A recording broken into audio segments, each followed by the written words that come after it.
If you've been going to the gym for weeks, months, years, pushing yourself through that dreaded 6 a.m. alarm or fighting your way through the crowds to the dumbbell rack at 5 p.m. when everybody's finished work for so goddamn long, and yet you still don't really look like you'd know what room to put a cable machine in, the gym or Christian Grey's red room, then I guarantee it is because you're doing 1, 2, 3, or all of the points I'm about to talk you through in this video. 5 reasons that explain why, after years of effort and dedication, you're still looking more like Natalie New Girl and less like intermediate Imogen. Yeah, I need to work on those names. But I know you're clinging on to this desperate hope that you are still part of the newbie gains club, but unfortunately that dream died out about 3 months after you started lifting weights. You are no longer a newbie, my friend. You're on your own now. Well, that's not technically true because you've got me. And in today's video, I'm going to talk you through 5 things you are definitely doing or not doing that are stopping you from making any tangible progress in your strength sessions. And once you add these adjustments into your sessions, you will be flying. You know what? I'm actually going to cut the bullshit. I'm going to jump straight to point 5, the most important point that I'm going to discuss today, in my opinion, right off the bat, which is that you should be following a damn program. I know it feels more exciting to pull 5 different exercises out your ass as you pull up into the gym car park and think, yep,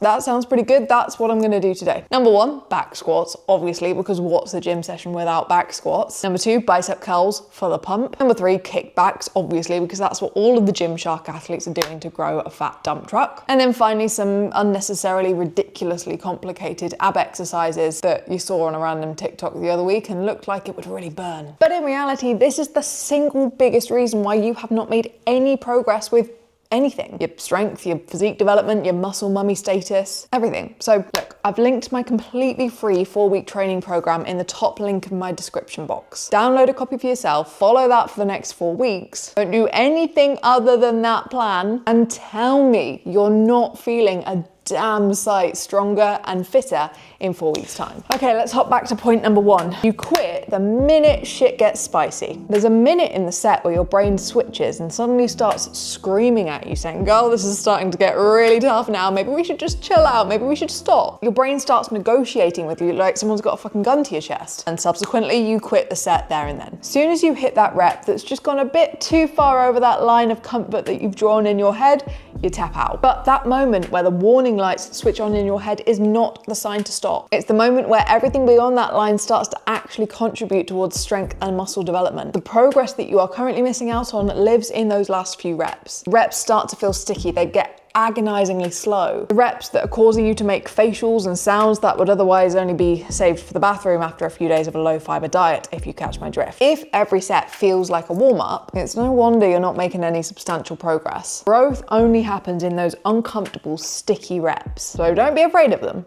Lean into them. Reason number 2 that could explain why your strength train has not yet left the station. You're heading into a shoulder press, for example. You're heading over to the dumbbell rack and, oh, fuck's sake, the dumbbells that you used in your last session aren't free. So you survey the available options. Last week, you used the 10 kgs, and at the moment, you've only got 8 kgs and 12 kgs available to you. And you automatically go to the 8 kgs. There's absolutely no decision making in your head because you couldn't possibly try the next weight up. There's no way you could manage it.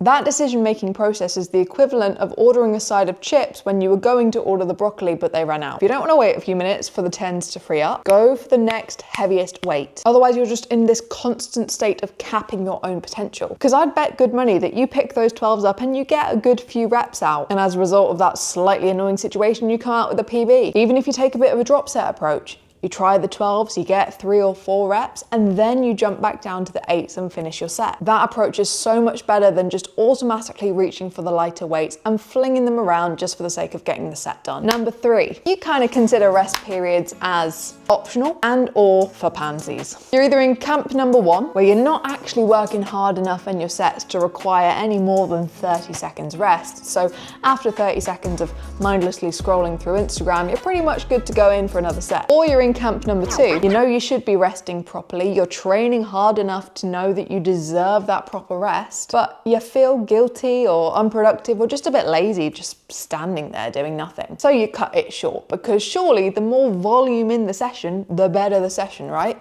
Wrong. Well, not necessarily. There is absolutely an argument to be made about active rest, e.g. filling your rest time with an antagonist exercise, or mobility work, or isometric holds. But 3 sets of bicep curls with an accumulative 45 seconds worth of rest from start to finish? Not ideal. Physically and psychologically, you should need that rest period to recover enough to perform the next set at the intensity that will create change. When you're cutting every rest period short, every set after that first one is just going to be a slightly worse, slightly weaker version of the one that came before. You're not doing any bonus work by rushing, you're just doing worse quality more often. And finally, if you don't feel like those last 4 points hit the mark, then it's definitely this last one getting in your way. You might think lifting straps are for the really hardcore bodybuilders and strong men of the gym, beefcakes who walk around in these tiny little string vests with heads that appear to be connected directly to their traps, bypassing their neck. Or maybe you think lifting straps are kind of like a cheat code. It's like typing motherload into Sims, except rather than getting 1,000 Sim coins, you're just making the barbell half as heavy. But when your grip is giving out on rep 6 of your deadlift, even though your back, your hamstrings, your glutes have a good few more reps in it, you're leaving growth on the table. Like white knuckling a heavy lift and playing chicken with your forearms, waiting for your forearms to tap out first, is not the same as